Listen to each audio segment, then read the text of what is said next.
Welcome, everyone, to our episode 13, My Lucky Number. And this is going to be my episode. So, in case you don't know me, my name is Danielle Toronto, and I am a channeled medium, and I also work with Angels of Abundance Oracle cards. And this journey has been something really interesting for me. And I wanted to share a few stories on here for my Lucky 13 episode. Hey Soul Family, I am Madison. And I'm Danielle, and we are the Ascended Sisters. This is a podcast full of love, light, and experiences with the divine beyond the veil. We are going to be answering your questions, bringing through channel messages, and delighting in all things spiritual. So grab your sage, Grab your wand, and a cup of tea. let's get to this. Hey everyone, I am back. This is Danielle. This is my episode, and I'm really excited to be presenting this to you. My topic today that I wanted to speak to you about and share my stories about is my journey with channeling. And I also have to say, this episode title is going to be The 3 Things That Have Changed My Life. And I would say in ways that I never thought were even possible. This life and these last few, especially months after the pandemic or through the pandemic, have really taken me on an incredible journey. And this journey absolutely includes Madison, who I know is listening right now, who we all know and love. She has just been such an incredible partner with me on this beautiful journey, literally from day one. So I can't even begin to thank her enough for joining me again, because I know that we've talked about us being sisters, friends in past lives. I've had some beautiful meditations with her and have experienced her in some many serene past life experiences and, of course, fun. One of my favorites was us literally being sisters running through a field in this beautiful light and just having an incredible time. So either that is us actually being sisters in a past life, or spiritually our souls being sisters and connecting again in a physical way that I was able to understand and process better at that time than I am now. So this goes out to Madison. This episode is dedicated to her. All right, so now I would like to talk about the 3 things that have changed my life. The first thing I want to talk about is my channeling. So I know that all of you maybe know a little bit about channeling, and it's really been an incredible experience for me recently to be coming through, I want to say, out of the closet of channeling and connecting with our souls, our oversouls. Even Oprah talks about the soul and oversoul and this big expanse of our consciousness that we are all tapping into more and more and more and more of every single day, time, experience that we have in a sublime and divine way. So for me, channeling and connecting with my unseen friend, as we like to call them, unseen friend, higher selves. I know Teresa Caputo calls them spirit.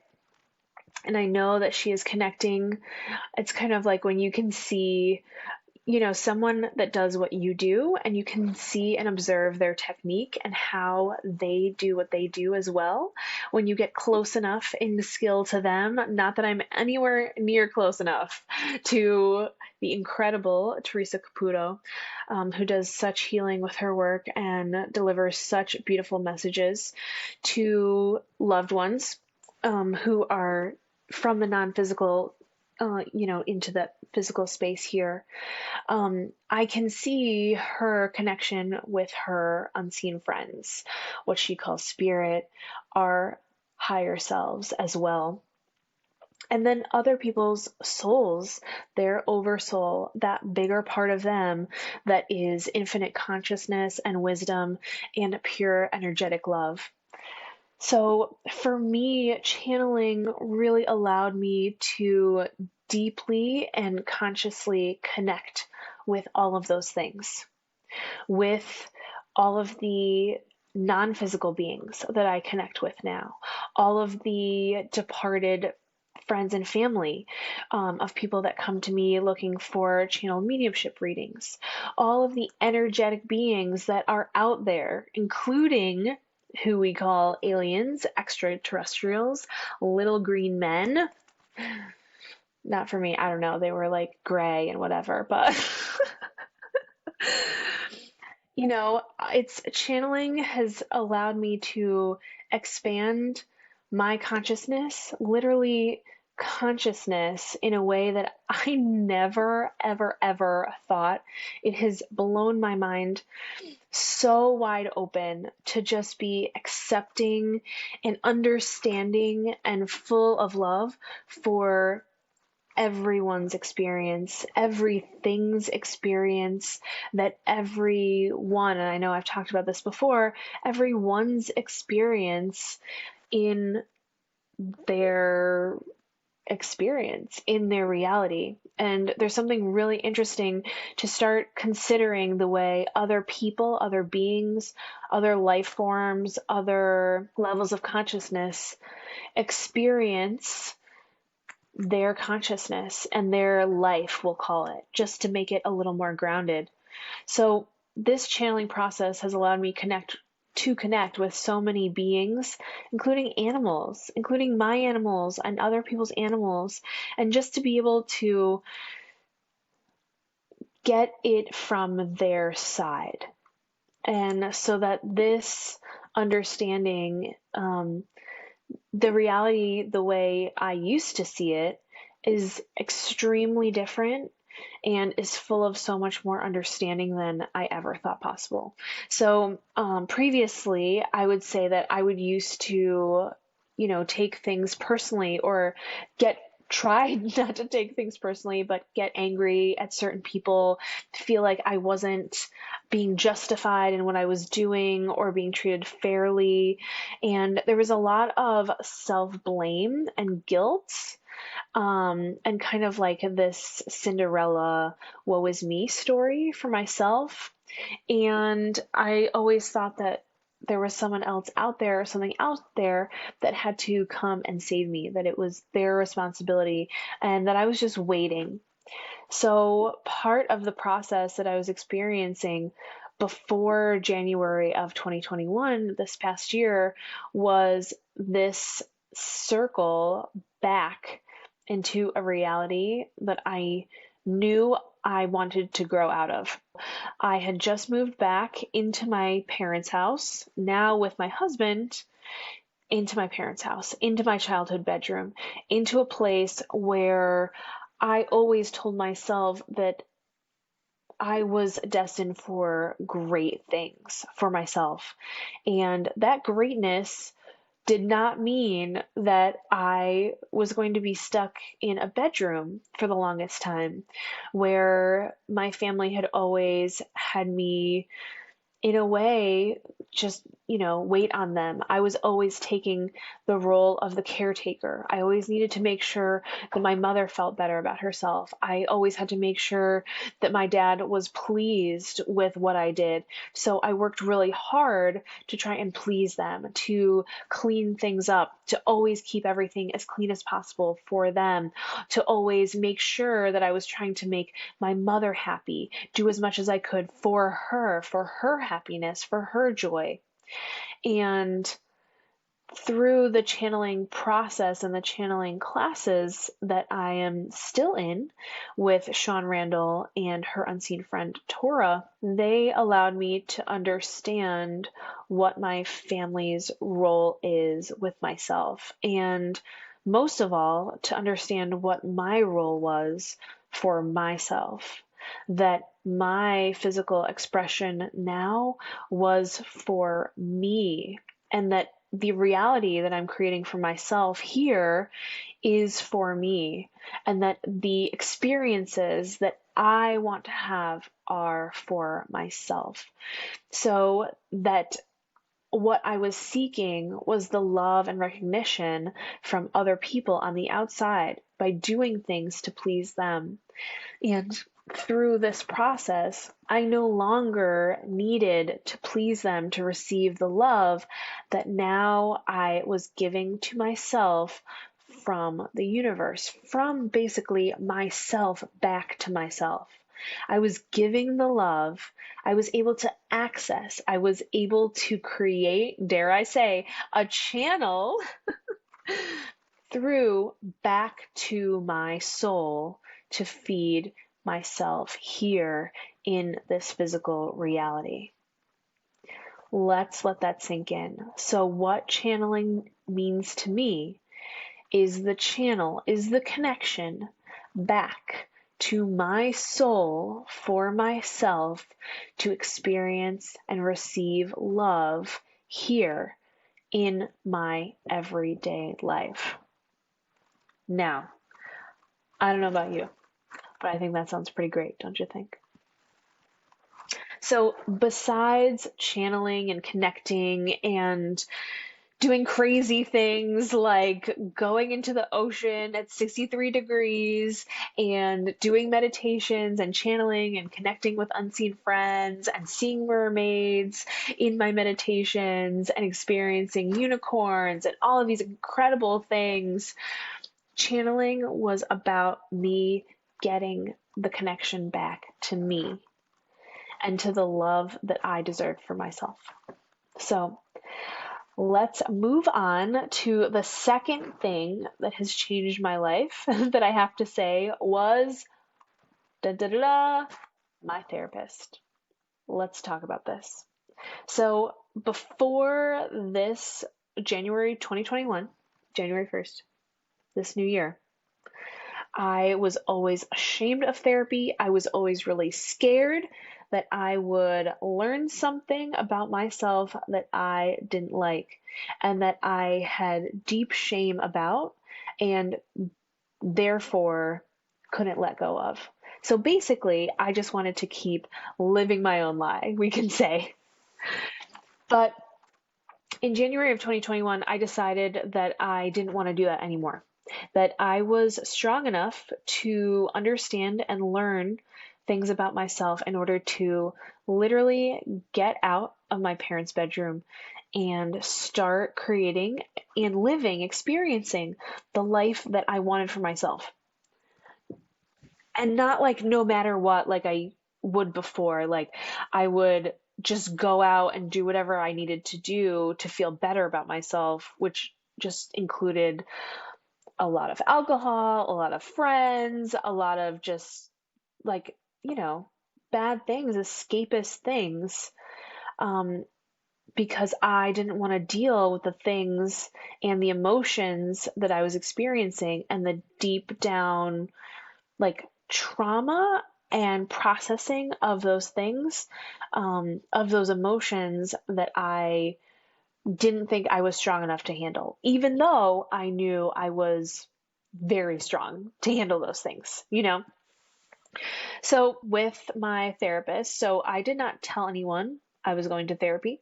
I bought myself a very expensive therapist, and I have to say, worth her weight in gold. Can't even tell you.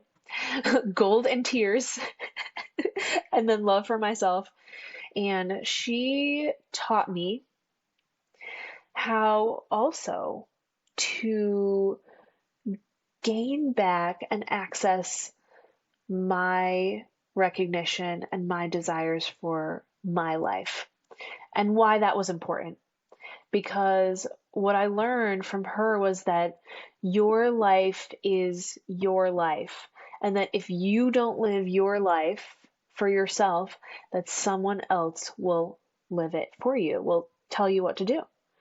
And that's it. So it really was a learning process about how to take back my power and use my power to create what I wanted for myself, what I wanted my life to be as a 36-year-old adult. What did I want that to look like? Where did I want to live?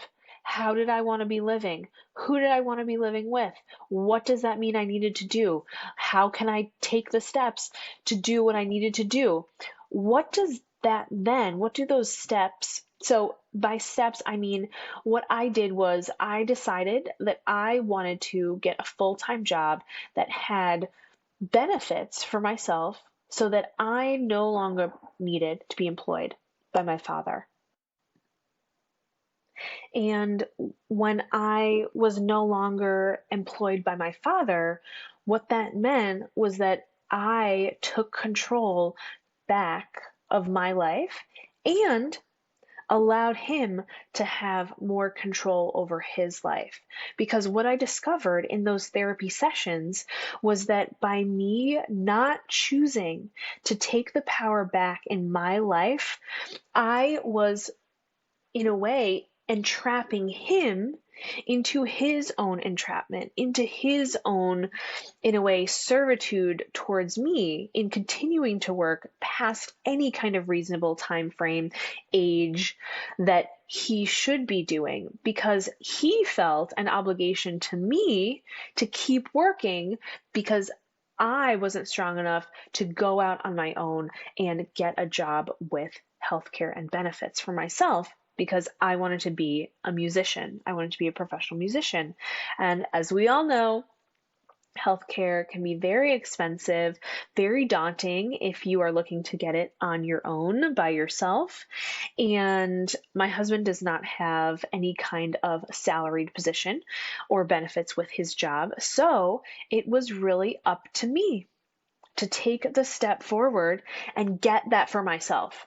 So I started applying to jobs that I knew would be interesting for me and would be something that I could learn from.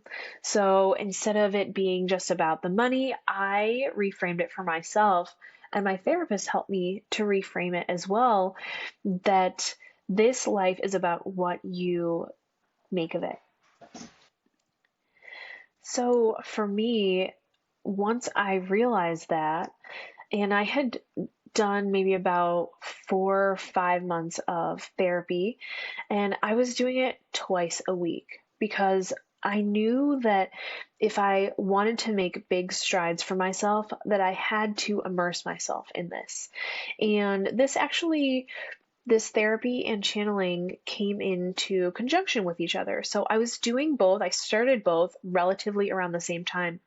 And for me, I even, I had some serious trust issues before with trusting people to help me do the right things and trusting them and having not people not like take advantage of me and things like that. And I learned that those stories were the things that those were my family stories, that they were afraid of those things. They believed that those things just happened to them, that the experiences that they had weren't of their creation, even if they seemed negative, but even if so for me, I started to reframe all of those things. Anything negative that happened was a lesson.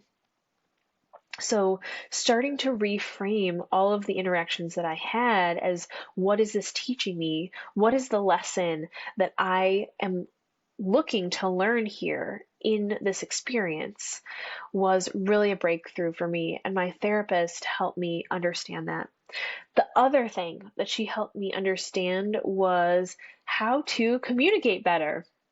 I was always really afraid, always, of speaking up, feeling like I didn't know what to say, I wasn't communicating well enough, I was, being dumb, things like that, and that whatever I would say would kind of come back to bite me and would eventually hurt me and take that love away, the love that I was looking for myself.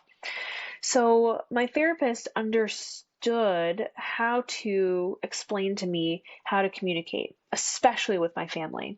So I had actually learned this previously, but I was never able to successfully do it because I needed that coach. I needed that therapist so that I could come back and give feedback to and get feedback from. So my therapist, explained how to do this. So I'd like to explain this to you. So first it was this recognize. So speak and share what the other person is doing. And then the next part would be to reframe it in a loving way. Because that other person, whatever they're saying that they are saying that, like hurts you or annoys you, is really about you, and you're missing some kind of piece of love or understanding from them. And that's why it's deep down affecting your life. You're allowing it to affect your life. So this form of communication looks something like this. And I thought it was really awkward to practice, but I still did it. I said, hey, I know that you want me to be safe.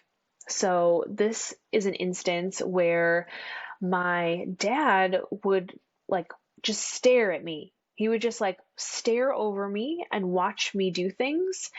And it made me feel uncomfortable. I didn't want him to do that anymore.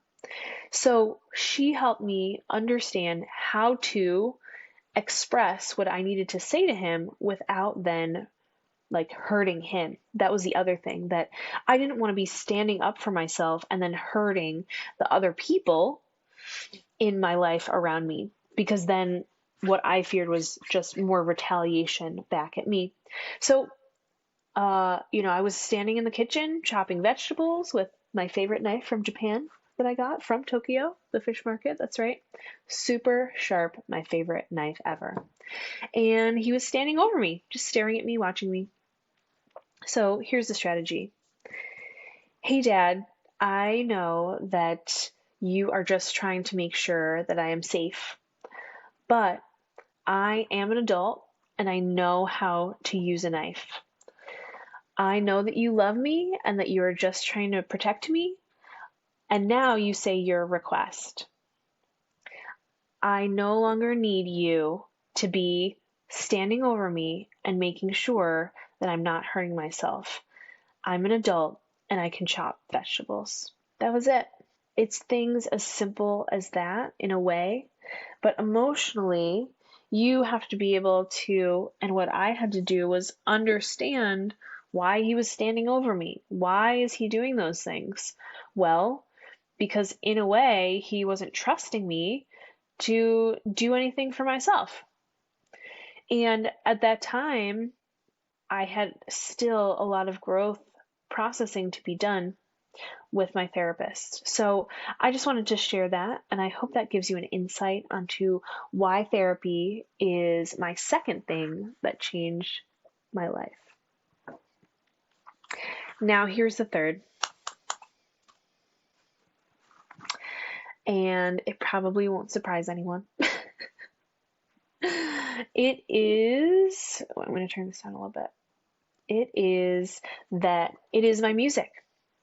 Now, my music is the thing that has connected me, has given me the ability to focus, and has allowed me to understand how to reach people, how to enjoy life, to be in the flow of consciousness and love, and then take that same feeling of how we all feel with music that we love to listen to and turn it into basically the music of life, so that I no longer just have to be playing music to be experiencing that joy and that love of life. That those same feelings that I had only when I played music now come to me at any time. So all of these three things, including my music, have created this perfect recipe for myself. This beautiful, dare I say, delicious recipe for myself that is something just really divinely created, really magical for me. Recently, I think I had mentioned this before on a previous episode, that I had said to the universe, as Madison says, the universe's to-do list for me, I gave a to-do to the universe. I said, universe, I want to be working with the top planners in the most beautiful places in the world with my music. And 6 weeks later, only 6 weeks, I have to say, pretty good. I got a message from one of my favorite planners to put together some music and play at the Versace Mansion in Miami Beach, Florida. Now, if you know nothing about the Versace Mansion, I think you should Google it, because one of my favorite things about it is that it's known for its $1 million pool. Why is it $1 million pool? Well, let me fill you in. It has 24 karat gold tiles inside the mosaic pool. It is absolutely breathtaking. Now, that is not even the first part of it. It is full of Italian frescoes, just beauty beyond belief everywhere you turn. Every centimeter of this location is absolutely stunning and just brings so much pleasure to me when I look at it. So I couldn't believe it. I think I started crying, even though I could believe it, because the universe had delivered. The universe was like, okay, yep, we're just going to check that off of our to-do list. What's next? And then I also gave the universe the to-do of finding me another event while I was down in Miami. So I took 2 days off of my full-time job at school, and I flew down to Miami to play this gig. And a few days before, one of my other favorite planners in the world, she calls me up because I was just threatening her. I was like, I'm just going to show up with my violin and I'm going to crash your party. I'm going to do it on Friday, because this event at the Versace Mansion was on Thursday. And so I was texting her, and then she calls me. I was like, hello? She's like, wait, are you serious about coming? She goes, can you find me a country band for Friday? And this was Tuesday. I was like, yep, can we get off the phone? Okay, thanks, bye. So I call one of my favorite fiddle players. And he had just been down in Florida with his parents for, the past year because of the pandemic and everything. And Florida being very open, lots of outdoors spaces to play music.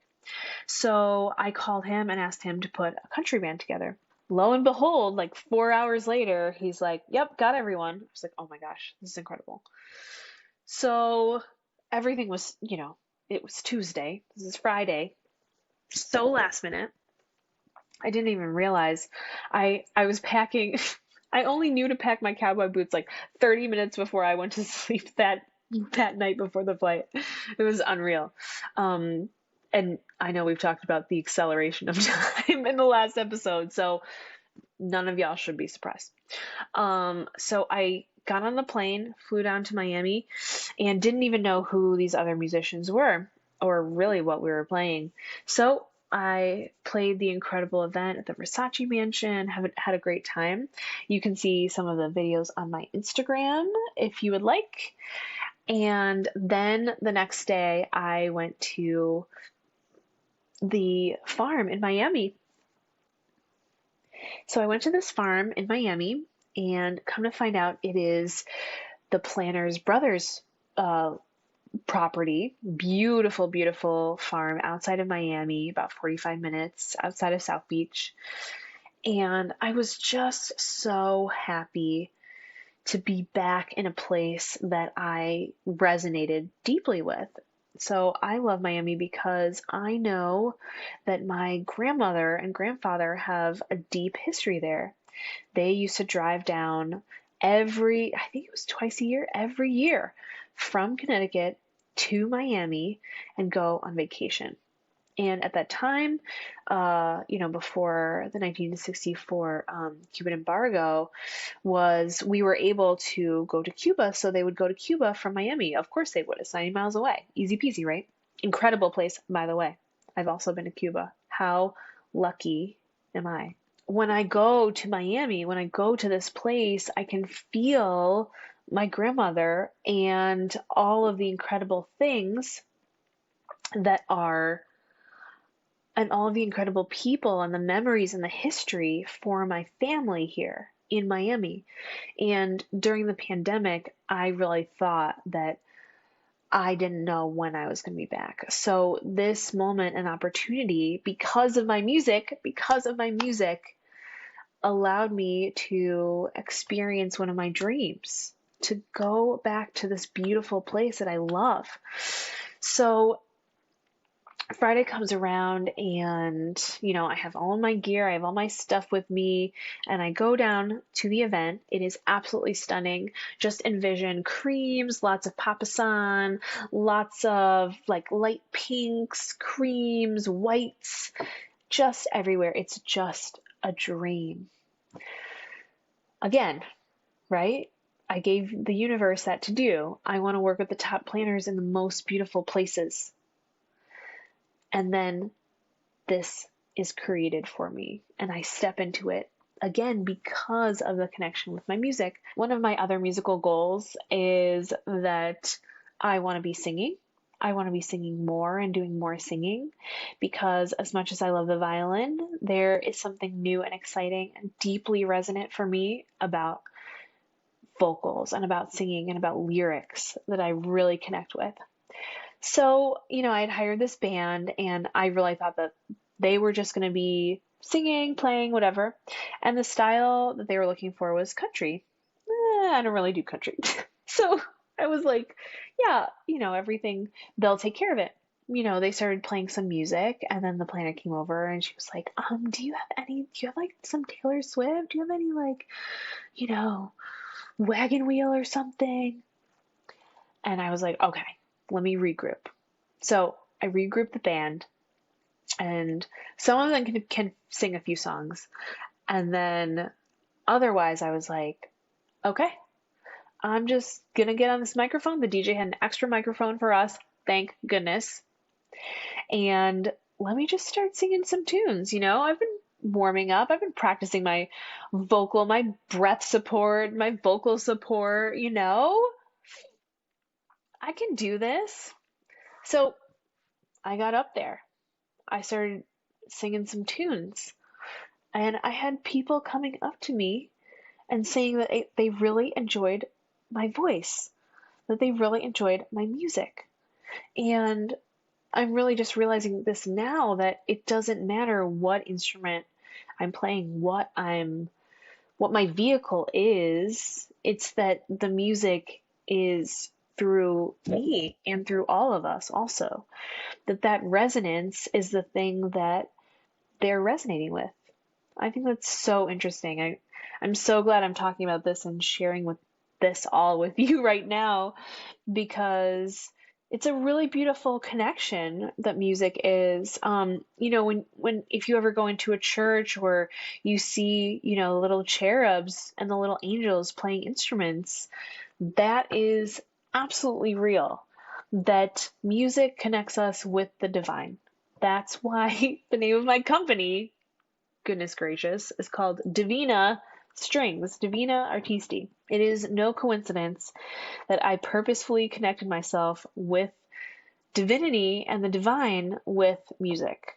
These are all conscious creations, subconscious, unconscious creations for myself. And I think at this moment, they are all becoming conscious creations. I have to say that because of my music, because of my therapist, because of channeling, my business has completely changed. The way I handle my finances has completely changed, even though I know they're saying you still have work to do, which I know I still have work to do, meaning there's more learning for me to do, which is super exciting. Ooh, maybe I should put that on my universe's to-do list. Yes. All right, we're going to put it out there right now. Universe, I want to be master of my finances. There we go. I want to be a master of my finances, and I want to feel in control. I want to feel that control and that, pleasure when I look at my finances and understand that money is just a vehicle for more expression, for more of these things. It's kind of like the blossoms on the trees. Like, especially for me, I think about it. For me, I think about money as this ultimate expression. So when I'm in alignment with myself, when I'm in my alignment with my music, when I'm in my alignment with my channeling, my higher self, just feeling the love for myself, that money and abundance just flows to me. Now, that's not the problem.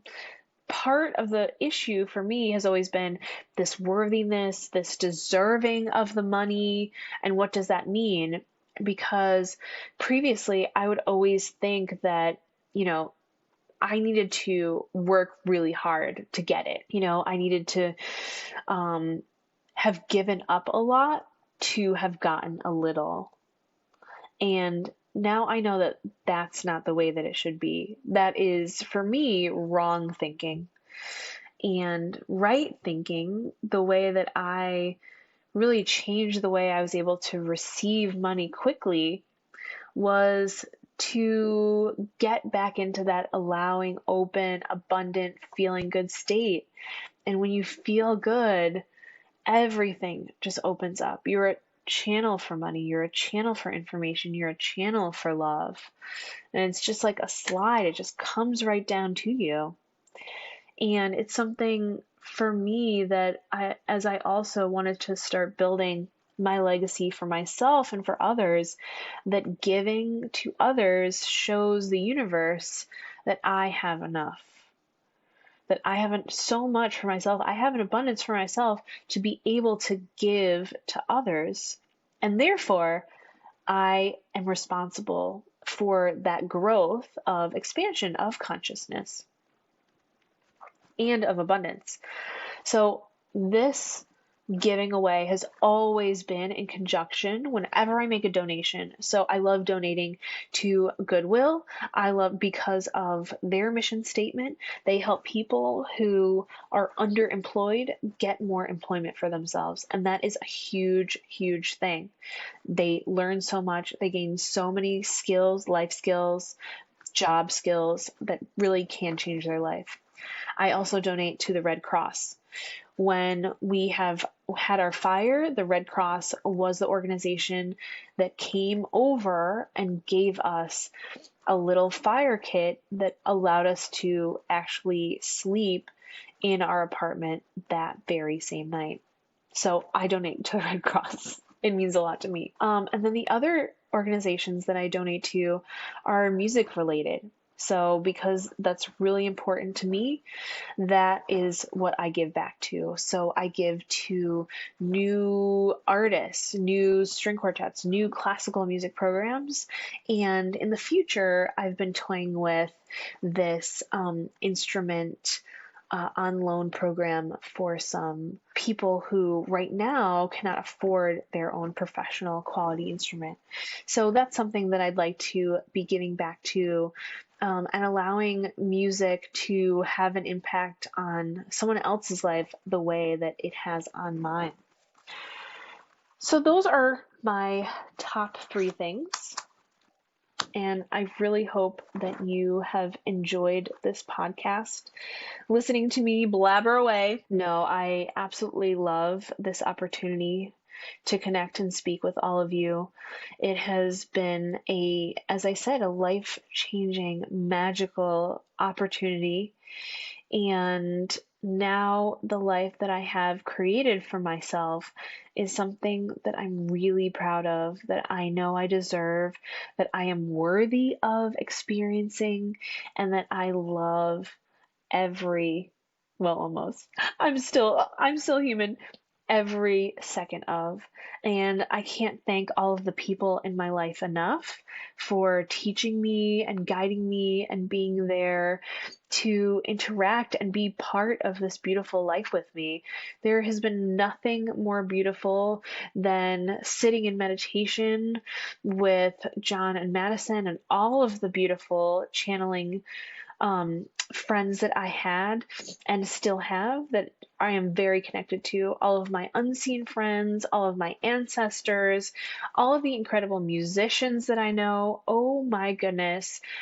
Our web and our connection are just so deep in so many ways, lifetimes interwoven upon interwoven. And it's just so magical for me to think of how we've all now come back in to this reality together in this different way. And sometimes for me, I like to think about and joke about what I'd like to be in my next life. And sometimes I like to say I'd like to be a Latin percussionist, Latin drummer in my next life. Play all that salsa music, be around those dancers. My goodness, wouldn't that be fun? Anyway, everyone, I hope you had an incredible time listening. The next episode is going to be our dearest Madison, as her lucky number is number 14. So number 13 is significant to me because that is my birthday, January 13. And whenever I see 13 anywhere, I know that that is my connection and my angel numbers with, and it's 301 right now. So there we go, 13 or 31, any kind of expression of that. And I know that my angels are looking down on me. Those are my angel numbers. I am deeply connected with those numbers, and the love that I receive when I see them is just so tasty good. Thank you, everyone, again, and we look forward to our next episode with you. Thank you guys so much for tuning in to today's episode. We are so blessed to share this space and time with you. If you would like to book a session with Danielle and I, or both of us with Samantha and Athena, please head over to our Instagram at The Ascended Sisters. If you enjoyed today's episode, please head over to the review section and give us a 5-star review. And make sure to subscribe so that you can grow with our soul family each and every episode. We strongly believe in the power of threes, so we want you to take one moment right now and share this episode with 3 of your closest friends and family. Until next time, love yourself as much as you are loved.